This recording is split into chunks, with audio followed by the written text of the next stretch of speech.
कि अक्षय यक्षिणी को बुलाने में कामयाब हो जाता है और यक्षिणी अक्षय को लेकर कहीं गायब हो जाती है। उन्हीं जंगलों में तपस्या कर रहे अघोरनाथ को इस धरती में किसी बुरी शक्ति के आने का संकेत मिलता है। वो अपनी शक्ति द्वारा पता लगा लेता है कि किसी ने यक्षिणी साधना की है और वो साधना एक प्राचीन किताब के मंत्रों द्वारा की गई है। अघोरनाथ अपने शिष्य से कहता है कि उसे जल्द से जल्द कुछ करना होगा। इस घटना के 3 महीने बाद आधी रात का वक्त था। चारों ओर कोहरा फैला हुआ था। कुछ देर पहले ही बारिश हो चुकी थी। इंस्पेक्टर अरुण अपनी बाइक को रोड पर फुल रफ्तार से दौड़ा रहा था। अचानक उसे ऐसा लगा जैसे कोई उसकी बाइक के सामने से बड़ी तेजी के साथ गुजर गया हो। इंस्पेक्टर अरुण ने फुर्ती से बाइक के ब्रेक दबा दिए। अचानक ब्रेक दबाने से उसकी बाइक का संतुलन बिगड़ गया और वो रोड पर बाइक सहित गिर गया। कुछ देर की कोशिश के बाद वो संभल कर उठकर बैठ गया। एक अजीब सा खौफ उसने शरीर में महसूस किया। तभी उसके कानों में किसी लड़की का स्वर टकराया। आपको ज्यादा चोट तो नहीं लगी? इतनी रात में उस सुनसान सड़क पर लड़की की आवाज सुनकर वो चौंक कर उस दिशा की ओर देखने लगा जहाँ उसे आवाज सुनाई दी थी। चारों ओर अंधेरे के साथ कोहरा भी था। इंस्पेक्टर अरुण ने तेज आवाज में कहा, कौन है? जो भी हो सामने आओ। अचानक तेज और ठंडी हवाएं चलने लगी। मौसम में अचानक आए परिवर्तन को देखकर इंस्पेक्टर बहुत हैरान हुआ। तभी इंस्पेक्टर अरुण ने देखा एक बेहद खूबसूरत लड़की ब्लैक कलर की साड़ी में उसके सामने खड़ी हुई थी। आप कौन हैं? और इतनी रात को इस सुनसान सड़क पर अकेली क्या कर रही हैं? इंस्पेक्टर अरुण की बात सुनकर वो लड़की धीरे धीरे कदमों से उसके बेहद करीब आ गई और उसे वासना भरी नजरों से देखने लगी। इंस्पेक्टर अरुण उसकी सुंदरता में खो गया। आपने मेरी बात का जवाब नहीं दिया। क्या नाम है आपका? मेरे कई नाम हैं, लेकिन तुम्हारी दुनिया के लोग मुझे यक्षिणी के नाम से पुकारते हैं। इतना कहकर उस लड़की का चेहरा बेहद भयानक हो गया। उसके दांत किसी जंगली भेड़िए की तरह बाहर आ गए। अचानक उसने किसी जंगली भेड़िए की तरह इंस्पेक्टर अरुण की गर्दन दबोच ली और अपने दांत गड़ा दिए। इंस्पेक्टर की दिल दहला देने वाली चीख सन्नाटे को चीर गई। इंस्पेक्टर मृतावस्था में जमीन पर गिर गया। अचानक इंस्पेक्टर अरुण की लाश में से एक भयानक परछाई निकली। उस यक्षिणी ने अपना मुंह खोल दिया। देखते ही देखते वो परछाई उस यक्षिणी के मुंह के अंदर समा गई। दूसरे दिन इंस्पेक्टर अरुण की मौत की खबर शहर में जंगल की आग की तरह फैल गई। पुलिस को इंस्पेक्टर अरुण की लाश हाईवे पर विक्षिप्त अवस्था में मिली।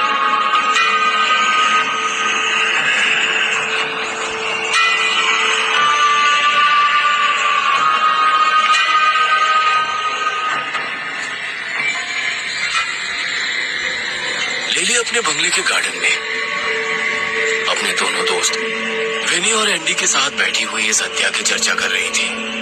वेनी ने बेहद चिंतित भरे लहजे में अपने दोस्त एंडी से कहा, ऊटी में ये 11वीं हत्या हुई है और हर बार की तरह लाश के शरीर से खून गायब है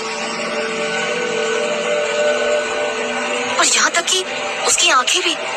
समझ में नहीं आता कि इतनी बेदर्दी से हत्याएं कौन कर रहा है। अरे पहले तो हम सब पुलिस पर भरोसा करते थे और पुलिस वाले भी लगातार यही आश्वासन दे रहे थे कि हम जल्द हत्यारे को पकड़ लेंगे, मगर अब तो पुलिस वालों की ही हत्याएं होने लगी। जब पुलिस वाले ही मारे जाएंगे तो हम जैसे नागरिकों का क्या होगा? एंडी की बात का लिली ने कोई जवाब नहीं दिया। वो बस गहरी सोच में डूबी रही। तुम क्या सोच रही है लिली? मुझे तो लगता है कि हमें कुछ दिनों के लिए ऊटी को छोड़कर चले जाना चाहिए। मेरी मानता हूँ हम ऑस्ट्रेलिया चलते हैं। मुझे लगता है कि विनी सही कह रही है।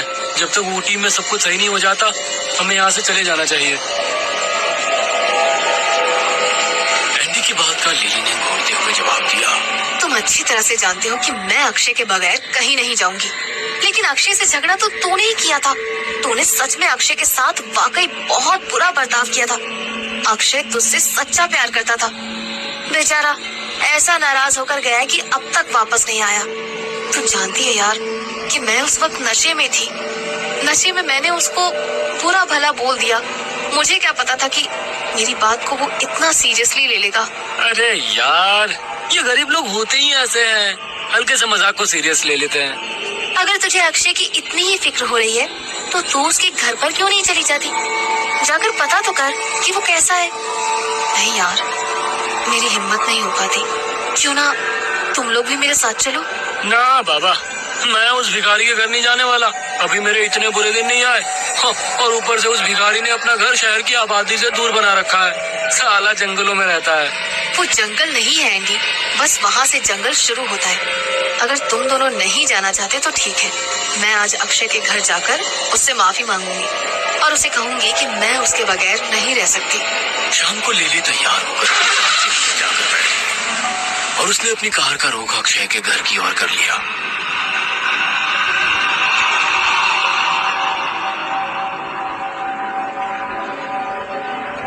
कुछ ही देर के बाद लिली की कार अक्षय के घर के सामने खड़ी हुई थी। आसमान में काली घटा और चारों ओर कोहरा छाया हुआ था, मगर लिली की ये देखकर हैरत की इंतहा नहीं रही। वहां पर अक्षय के टूटे फूटे घर की जगह एक बेहद आलीशान और शानदार कोठी नजर आ रही थी। इतनी भव्य कोठी लिली ने अपने जीवन में कभी नहीं देखी थी। लिली उस कोठी को देखकर अपने आप से बोली, कमाल है, यहाँ पर तो अक्षय का घर था, पर यहाँ अचानक इतनी भव्य कोठी कैसे बन गई? 3 महीने में इतनी बड़ी और खूबसूरत कोठी बनना तो लगभग नामुमकिन है। लिली अपने मुंह ही मुंह में ये बड़बड़ा ही रही थी कि अचानक उसे कोठी के गेट पर एक परछाई दिखी। वह परछाई बड़ी फुर्ती से उस कोठी के अंदर गेट से होते हुए दरवाजे के अंदर चली गई। कोठी का मेन दरवाजा खुला हुआ था। लिली धीरे धीरे कदमों से उस कोठी के अंदर चली गई। कोठी के अंदर जाकर लिली की आंखें हैरत से फटी की फटी रह गई। उसने देखा कि अंदर से वो कोठी एक बहुत बड़ी महल जैसी नजर आ रही थी, जहां पर सुख सुविधा का हर सामान मौजूद था। उसके अंदर रखी हुई एक एक वस्तु बहुत महंगी और ब्रांडेड थी। लिली आंखें फाड़ फाड़ कर उन वस्तुओं को देख ही रही थी कि तभी उसके कानों में किसी के कदमों की आहट गूंजी। लिली उस आहट को पहचानती थी। उसने जैसे ही पलटकर देखा तो सामने अक्षय खड़ा हुआ था, जो बेहद कीमती कोट पैंट पहना हुआ था। वो लिली की तरफ देखकर मुस्कुरा रहा था। अक्षय को इतने ब्रांडेड कपड़ों में देखकर लिली उसे हैरत से देखती रही। अक्षय ने मुस्कुराकर लिली से कहा, मैं तुम्हारा ही आने का इंतजार कर रहा था लिली। मुझे यकीन था तुम जरूर आओगी। मैं देखना चाहता था कि तुम्हारा प्यार सच्चा है या नहीं, लेकिन तुमने यहाँ आकर साबित कर दिया कि तुम वाकई मुझसे सच्चा प्यार करती हो। वो सब तो ठीक है, लेकिन इस जगह पर टूटा फूटा मकान हुआ करता था। इतनी आलीशान कोठी इतनी जल्दी, ये कैसे संभव हो सकता है? लिली की बात पर अक्षय ने घूरते हुए कहा, इंसान बहुत ताकतवर होता है लिली, वो चाहे तो सब कुछ संभव हो सकता है। अब दूर से खड़ी खड़ी मुझसे बातें ही करती रहोगी, अपने अक्षय से गले नहीं मिलोगी। मेरे होठ तुम्हारे होठों को छूने के लिए तड़प रहे हैं। अक्षय की बात पर लिली दौड़ते हुए अक्षय से जाकर लिपट गई। उसने अपने होठ अक्षय के होठों के नजदीक लाने की कोशिश ही की थी कि अचानक लिली को ऐसा लगा जैसे कि किसी अदृश्य शक्ति ने पूरी ताकत से उसे धक्का मारा हो। लिली चीखती हुई दीवार से जा टकराई। वो हैरत से इधर उधर देखने लगी, मगर उसे कोई नहीं दिखाई दिया। मगर इस बात को अक्षय अच्छी तरह से जानता था कि लिली को किसने धक्का मारा था। वह अक्षय के ठीक सामने खड़ी हुई थी। यक्षिणी जो सिर्फ अक्षय को ही दिखाई दे रही थी। यक्षिणी अक्षय को खा जाने वाली नजरों से देखे जा रही थी। यक्षिणी का ये रूप देखकर अक्षय अंदर तक कांप गया। वो बेहद क्रोधित लहजे में बोली, मैंने तुम्हें एक स्त्री का हर शारीरिक सुख दिया है, कैसे भी तुम्हारा दिल नहीं भरा कि तुम्हारे होंठ इस लड़की के होठों को छूने के लिए तरस रहे हैं। अक्षय को यक्षिणी के साथ रहते हुए पूरे 3 महीने हो गए थे, मगर इस बार यक्षिणी ने अक्षय से कुछ अलग ही लहजे में बात की। अक्षय यक्षिणी के इस रवैये से बेहद हैरान था। वो डरते हुए यक्षिणी की ओर देखकर बोला, देखो लिली मेरा प्यार है, मैं इसे चाहता हूँ, और सच कहूँ तो मैं दौलतमंद सिर्फ लिली के लिए ही बनना चाहता था। अक्षय को अकेले बातें करते हुए देख लिली बुरी तरह से घबरा गई। वो चिल्लाते हुए बोली,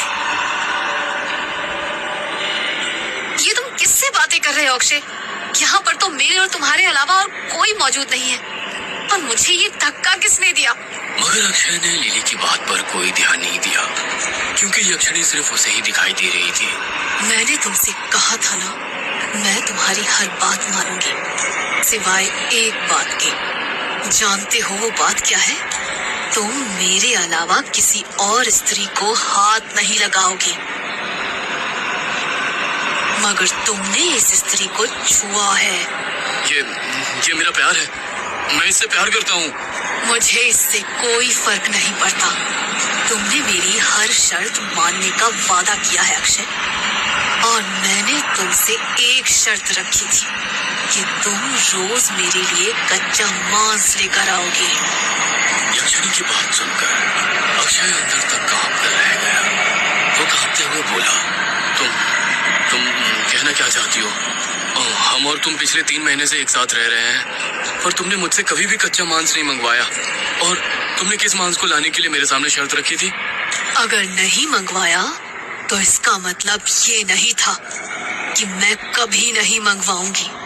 मेरी बात गौर से सुनो। वो शर्त इंसानों के मांस के लाने की थी। मुझे इस लड़की का मांस खाना है। तुम्हें खुद अपने हाथों से लिली को मारकर इसका मांस प्लेट में सजाकर मुझे देना होगा। आखिर ऊटी में हो रही हत्याओं के पीछे क्या रहस्य है? क्या अक्षय अपनी प्रेमिका लिली को यक्षिणी के कहने पर मार देगा? यह जानने